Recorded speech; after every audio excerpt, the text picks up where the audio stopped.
인간은 바다를 건너며 무엇을 찾으려 했을까? 1944년 여름, 태평양의 한복판에서 이 질문은 현실적인 의미를 가졌다. 사이판 섬. 이 조그마한 화산섬은 단지 지도 위의 점에 불과했지만 전쟁의 기로에 선 두 제국에게는 운명을 가르는 관문이었다. 푸른 바다와 산호초로 둘러싸인 이 섬이 불과 몇 주 만에 지옥으로 변할 줄 그 누구도 상상하지 못했다. 사이판은 단순한 전장이 아니었다.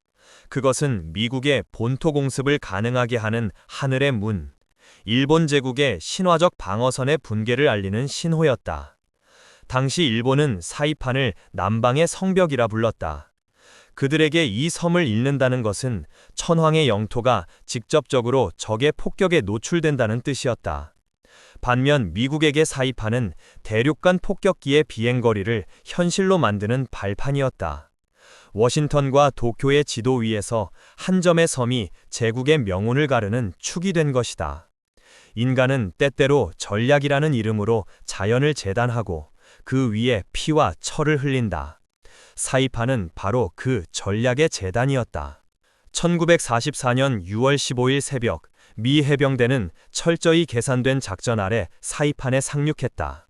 수평선 저편에서 밀려오는 상륙정의 파도, 그 위에 실린 젊은 병사들의 눈빛은 불안과 결의가 섞여 있었다. 태평양의 햇빛은 눈부셨지만 그 빛 아래에서는 피와 연기가 섞여 무거운 공기가 흘렀다. 일본군은 섬의 절벽과 동굴을 요새화했고 한 발자국도 물러서지 않겠다는 결사방어를 외쳤다. 그러나 미국의 공습은 이미 모든 방어선을 바다에서부터 갈기갈기 찢어놓았다. 그날 사이판의 해안은 검은 연기와 붉은 파도로 뒤덮였다. 이 전투는 단순한 군사작전이 아니었다. 그것은 서로 다른 문명, 다른 시대가 충돌한 역사적 장면이었다. 일본은 천황 중심의 제국 신화를 지키려 했고, 미국은 자유와 기술의 이름으로 세계 질서를 재편하려 했다. 사이판은 두 신념이 불꽃처럼 부딪힌 공간이었다. 흥미롭게도 이 섬의 크기는 서울의 절반에도 미치지 못했지만 그곳에서 벌어진 싸움은 인류사 전체의 방향을 바꿔놓았다. 섬 내부로 진입한 미군은 밀림과 언덕, 절벽을 오가며 매일같이 저항에 부딪혔다. 일본군은 규율이라는 이름으로 죽음을 선택했고 수많은 민간인들이 명예로운 죽음을 강요당했다. 사이판 북쪽의 바위 절벽, 자살 절벽이라는 이름은 그때 생겨났다. 군인과 민간인이 함께 바다로 몸을 던졌고 바다는 그들을 아무 말 없이 삼켜버렸다. 그 장면은 단지 비극이 아니라 일본 군국주의가 어떤 정신적 압박으로 사람들을 구속했는지를 보여주는 상징이었다. 한편 미군의 시각에서 사이판은 필요한 희생의 장소였다. 그들은 이 섬을 얻음으로써 전쟁의 판도를 완전히 뒤집을 수 있다고 확신했다. 사이판은 곧 B-29 슈퍼포트리스가 이륙할 활주로가 될 예정이었다. 이전까지 미군의 폭격기는 일본 본토에 도달하기 어려웠다. 하지만 사이판이 확보되면 오키나와보다 훨씬 가까운 거리에서 일본의 산업 중심지 도쿄, 나고야, 오사카를 직접 타격할 수 있었다. 미군 장성들은 이 섬을 하늘의 창문이라 불렀다. 여기서 흥미로운 점은 이 싸움이 단순히 군사적 승리로만 평가되지 않는다는 것이다. 사이판 전투는 정보전, 기술전, 심리전이 복합적으로 얽혀 있었다. 예를 들어 일본군은 미군의 무선 통신을 도청하며 움직임을 예측했고 미군은 반대로 일본군의 암호 체계를 해독하여 명령 체계를 교란시켰다. 그 속에서 싸우던 젊은 병사들에게는 승리나 이념보다 단지 하루를 살아남는 것이 전부였다. 그러나 지도자들의 머릿속에는 이미 또 다른 계산이 있었다. 이 섬이 확보되면 본토 공습의 첫 페이지가 열린다는 것. 오늘날의 시각으로 보면 사이판은 전략적 필요라는 명분 아래 인간이 만들어낸 비극의 실험장이었다. 수천 명의 병사와 민간인이 목숨을 잃었고 그 피로 만들어진 활주로는 곧 새로운 시대의 폭력을 준비하는 도구가 되었다. 그러나 아이러니하게도 그 활주로에서 날아온 것은 단지 폭격기만이 아니었다. 그것은 인간의 야망, 공포, 그리고 기술의 절정이었다. 사이판을 점령한 미군은 그제야 섬의 전경을 다시 바라볼 수 있었다.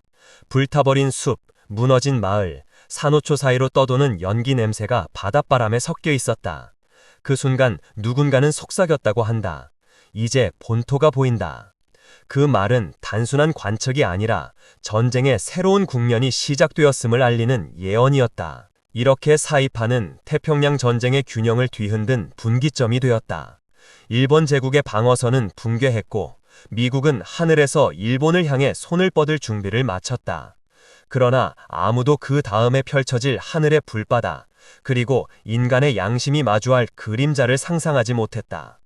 사이판의 해안에 흩어진 탄피와 파편들은 여전히 묻혀 있다. 그 위에 자라는 풀잎들은 조용히 속삭인다. 이곳에서 전쟁은 끝나지 않았다. 사이판이 완전히 점령된 직후 바다 위의 전함들은 천천히 철수했고 섬의 중심부에는 철제 활주로가 그려지기 시작했다.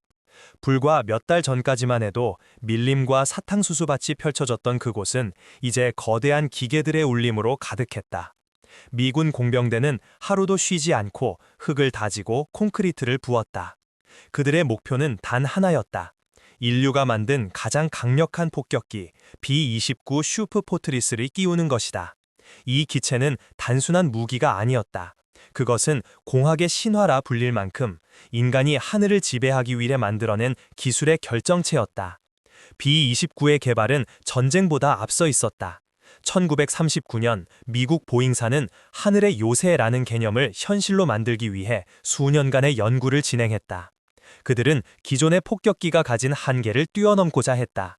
더 높이, 더 멀리, 그리고 더 많이, 이 세 가지 조건을 충족하는 것이 목표였다.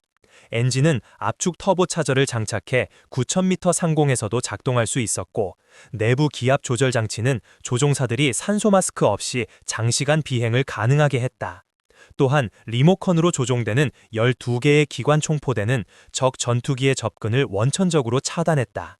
그야말로 하늘 위의 요새였다. 그러나 이 기술적 완벽함의 이면에는 엄청난 비용과 희생이 숨어 있었다. B-29 한 대의 제작비는 당시 기준으로 60만 달러에 달했다. 전쟁의 와중에서도 이 폭격기를 1,000대 이상 양산하기 위해 미국은 산업 전반을 전시체제로 돌려야 했다. 자동차 공장은 항공기 부품을 생산했고 대학의 물리학자들은 공기역학 연구에 동원되었다. 사이판의 활주로 위에 세워질 한 기체는 사실상 수천 명의 노동과 과학의 결정체였다. 인간은 기술의 진보를 자랑스러워했지만 그 기술이 향할 목표가 무엇인지는 깊이 묻지 않았다. 사이판의 한위이 준비되자 미 공군 제-21 폭격기 사령부가 주둔했다. 그들은 새로운 전략을 수립했다. 본토 공습작전, 오퍼레이션 미팅하우스, 일본의 도시를 초토화시키는 장기 폭격 계획이었다. 작전의 핵심은 단순했다. 공업지대를 파괴함으로써 일본의 전쟁 능력을 무력화시킨다. 그러나 실제 의도는 그보다 훨씬 냉정했다. 그것은 일본 국민의 사기를 무너뜨리고 항복을 강요하기 위한 심리전이었다. 초기에는 이 작전이 순탄하지 않았다.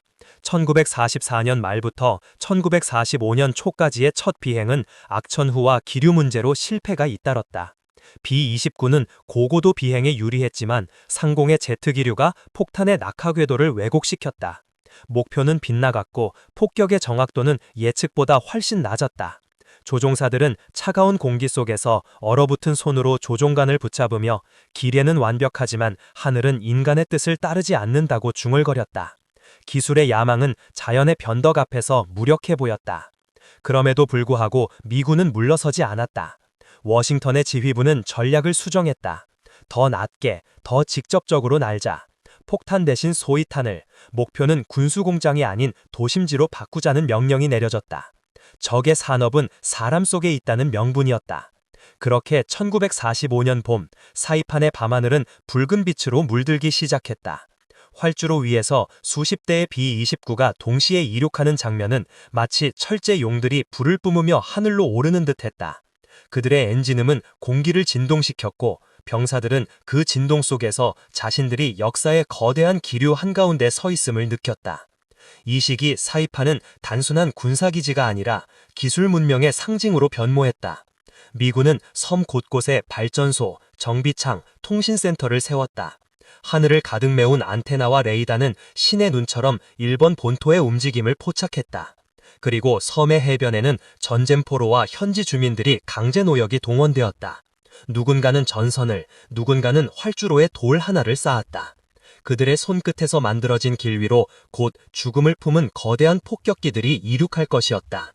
오늘날 우리는 이 장면을 단순히 전쟁의 한 과정으로 보지만 그 속에는 인간의 야망과 두려움이 동시에 숨어 있었다. 기술이 신의 영역에 다가설수록 인간은 자신이 신이 아니란 사실을 잊어버린다. B-29는 바로 그 오만의 상징이었다. 조종사들은 자신들이 세상을 바꾸는 기술의 선봉이라 믿었지만 그들이 떨어뜨릴 폭탄이 한 도시를 잿더미로 만들 것이란 생각은 애써 외면했다. 사이판에서의 준비가 끝났을 때 공군 사령관 커티스 르메이는 조용히 말했다. 이제 하늘의 문은 열렸다. 그의 목소리에는 승리의 환희보다 묘한 냉기가 감돌았다. 그 문 너머에는 일본의 하늘 그리고 불의 바다가 기다리고 있었다. 그날 밤 사이판의 활주로는 별빛보다 더 강한 조명으로 빛났다. 엔진의 굉음이 섬 전체를 흔들었고 첫 폭격기 편대가 하늘로 솟구쳤다. 그 순간 인간의 기술은 신화로 변했지만 동시에 인간성은 그림자 속으로 사라지고 있었다. 불타는 바다의 냄새, 금속의 진동, 그리고 짙은 어둠 속에서 새 시대의 전조가 울렸다. 하늘의 요새는 이제 진정한 의미의 전쟁의 신전이 되어가고 있었다. 1945년 3월 9일 밤, 사이판의 하늘은 평소보다 더 조용했다. 그러나 그 침묵은 폭풍전의 정적이었다. 활주로에 늘어선 수백 대의 B-29는 이미 엔진을 가동 중이었다. 공기는 열기로 떨렸고 금속이 진동하며 울부짖었다. 오늘 밤 일본의 심장이 불탈 것이다.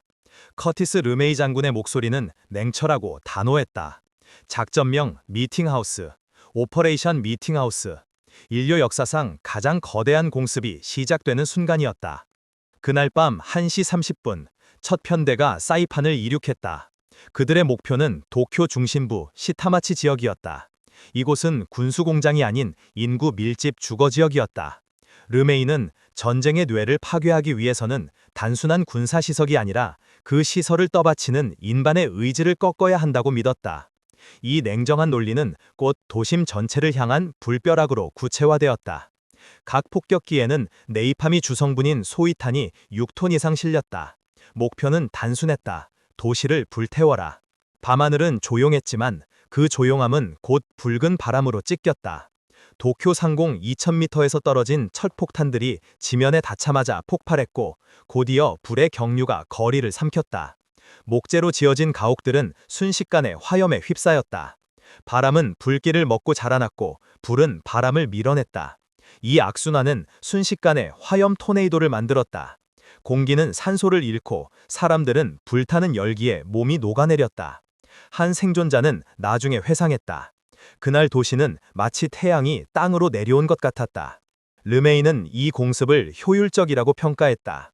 단 한 번의 폭격으로 도쿄의 40%가 잿더미가 되었고 10만 명 이상이 숨졌다. 그 어느 작전 보고서에도 시민이라는 단어는 등장하지 않았다.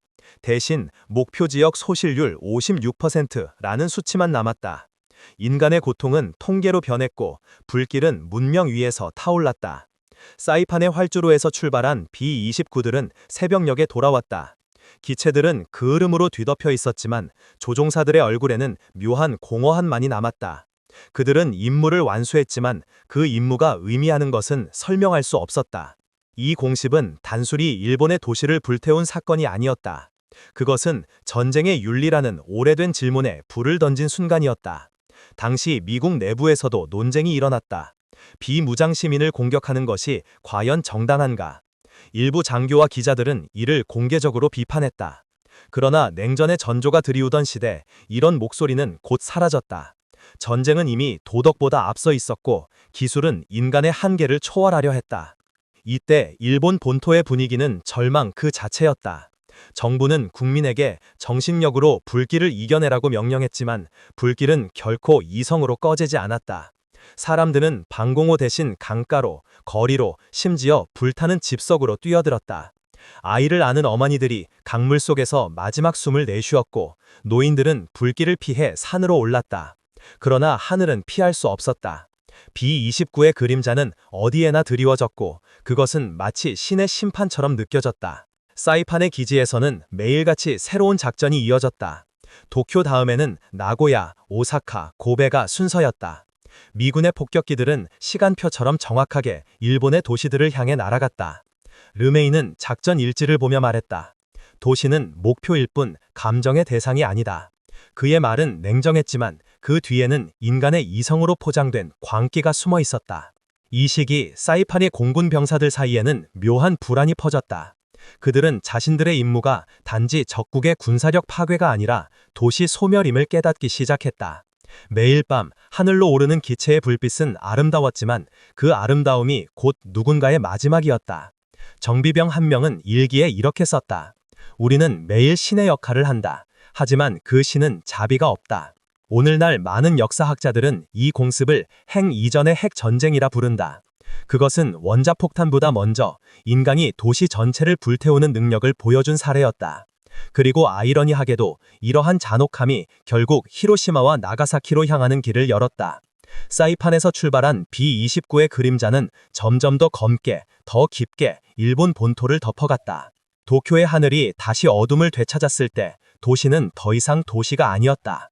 그곳에는 이름 없는 시신들, 녹아내린 금속, 그리고 바람에 휘날리는 재만이 남았다. 일본의 신화적 질서는 무너졌고 천황의 목소리마저도 더 이상 절대적이지 않았다. 그날 이후 일본은 전쟁의 신이 아닌 불의 그림자를 숭배하게 되었다. 사이판의 병사들은 매일 같은 하늘을 보며 담배를 피웠다. 그들은 고향을 떠나왔지만 이제 자신들이 만든 불길 속에서 또 다른 고향을 태워버리고 있었다. 그리고 누군가 속삭였다. 우리가 이겼지만 무언가를 잃었다. 불의 냄새는 바다를 건너 미국까지 닿았다. 기술의 승리는 인류의 상처로 남았고 하늘은 더 이상 순수한 파란색이 아니었다. 그것은 불타는 잿빛이었다. 1945년 8월 태평양의 바람은 여느 때와 다르지 않았다. 그러나 사이판의 활주로 위에서는 묘한 긴장이 감돌았다. 새벽 안개 속에서 은빛의 거대한 폭격기 한 대가 조용히 서 있었다.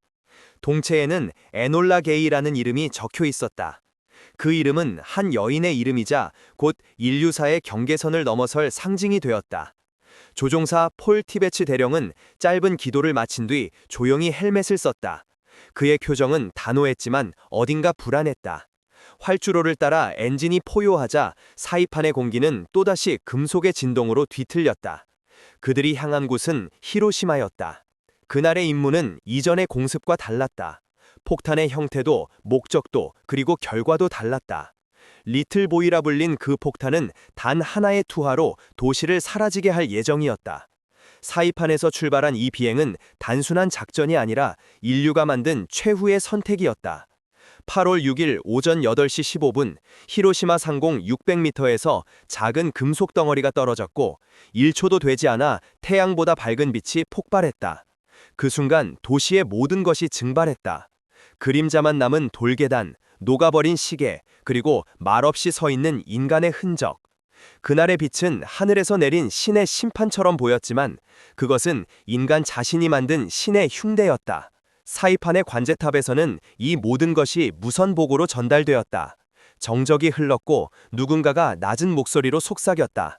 임무 성공. 그러나 아무도 환호하지 않았다. 승리의 기쁨보다 묘한 무거움이 섬 전체를 덮었다. 그들은 이미 알고 있었다. 이것은 단지 전쟁의 끝이 아니라 새로운 시대의 시작이었다. 인간은 이제 버튼 하나로 세상을 끝낼 수 있는 존재가 되어 있었다. 며칠 후 나가사키가 불타올랐다. 그리고 일본은 항복했다. 천황의 목소리가 라디오를 통해 흘러나올 때 수많은 일본인들은 눈물을 흘렸다. 그러나 그 눈물은 단순한 패배의 감정이 아니었다. 그것은 인간이 신을 흉내내려다 잃어버린 영혼에 대한 슬픔이었다. 사이판은 이제 침묵 속으로 들어갔다. 불길은 꺼졌고 하늘은 다시 푸르러졌지만 그 아래의 땅은 여전히 뜨거웠다. 전쟁이 끝난 뒤 사이판의 활주로는 더 이상 폭격기의 길이 아니었다. 새들은 그 위에 둥지를 틀었고 풀은 콘크리트 틈에서 자라났다. 그러나 그 땅 속에는 여전히 불탄 철편과 인간의 유골이 섞여 있었다. 그곳을 찾은 한 역사학자는 말했다. 이 섬은 인간이 만든 신화의 폐허다. 전쟁은 사라졌지만 인간의 기억 속에서는 아직 끝나지 않았다. 오늘날 우리는 사익환을 관광지로 본다. 푸른 바다, 하얀 모래, 그리고 잔잔한 파도. 그러나 그 아름다움 뒤에는 불과 재로 덮인 시대의 흔적이 남아있다. 그때의 병사들은 어디로 갔을까? 그들이 본 하늘의 빛은 아직도 우리의 눈 속에서 사라지지 않았다. 우리는 그들의 선택을 비난하면서도 동시에 그들이 만든 기술의 유산 위에서 살아가고 있다. 스마트폰의 배터리, 인공지능의 회로, 우주 로켓의 추진력, 이 모든 것은 B-29와 같은 기술적 야망의 연장선에 있다. 인간은 여전히 하늘을 향하지만 그 하늘이 무엇을 의미하는지는 아무도 확신하지 못한다. 역사학자 글은 말한다. 사이판은 전쟁의 끝이 아니라 인간의 도덕이 시험받은 시작이었다. 그 말은 단순한 학문적 정의가 아니다. 그것은 인간이 자신이 만든 불의 문명을 직시해야 한다는 경고다. 전쟁은 끝났지만 기술은 계속 진화했다. 그리고 그 진화는 다시금 윤리의 경계를 시험하고 있다. 원자폭탄의 충격이 사라진 자리에는 이제 인공지능, 유전자 조작, 무인 살상 병기 같은 새로운 불의 도구들이 등장했다. 역사는 형태만 바뀌었을 뿐 여전히 같은 질문을 던진다.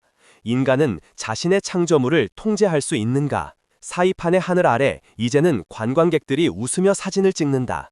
그러나 저녁 무렵 해가 지면 바다에서 이상한 빛이 반짝인다. 현지 주민들은 그 빛을 영혼의 불빛이라 부른다. 전쟁의 흔적은 사라져도 기억은 여전히 남아있는 것이다. 그 빛은 조용히 묻는다. 우리는 진정 평화를 배웠는가? 전쟁은 언제나 인간의 욕망과 두려움이 맞닿는 지점에서 시작된다. 사이판의 역사는 그 교차점을 가장 극명하게 보여준다. 한때 이 섬은 인간이 하늘을 지배하려는 야망의 상징이었지만 이제는 인간이 하늘 아래 얼마나 작은 존재인가를 일깨워주는 장소가 되었다. 기술은 발전했지만 그 기술을 사용하는 마음은 여전히 불안하고 불안전하다. 사이판에 바람이 부는 밤 누군가의 속삭임이 들린다. 우리는 불을 만들었고 그 불은 우리를 태웠다. 역사는 그것을 잊지 않는다. 불의 그림자는 아직 끝나지 않았다. 하늘을 올려다보면 여전히 희미한 비행운이 남아있다. 그것은 인간이 남긴 가장 아름답고도 가장 잔혹한 흔적이다. 전쟁이 끝난 지 수십 년이 지났지만 사이판의 하늘은 오늘도 말없이 증언한다. 그 증언을 듣는 일은 과거를 반복하지 않기 위한 인간의 마지막 책임이다. 역사를 잊는 순간 불은 다시 찾아올 것이다. 이제 우리는 과거의 불길을 기억하고 그것을 넘어서는 법을 배워야 한다. 역사는 단지 오래된 이야기로 남아서는 안 된다. 그것은 오늘을 살아가는 우리 모두의 거울이다. 그러니 이 이야기를 잊지 말자.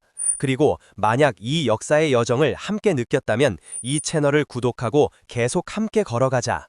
인간이 불을 다스릴 수 있는 날까지 그 이야기는 계속 되어야 한다.